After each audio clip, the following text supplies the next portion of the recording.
Librería Bautista. Eres lo que lees.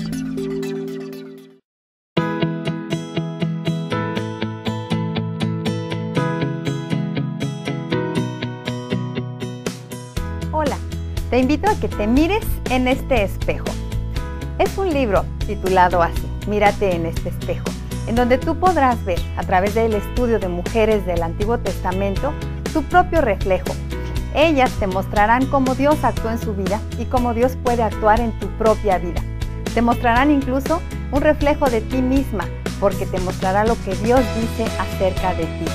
Es hermoso poder ver en la palabra de Dios cosas lindas acerca de ti misma, cuánto Dios te ama, las oportunidades que tiene para ti, el propósito que tiene para ti, la esperanza que tiene para tu vida.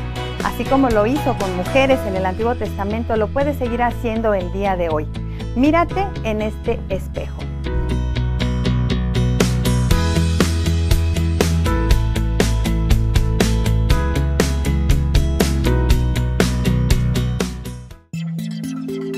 Visítenos en www.libreriasbautista.com.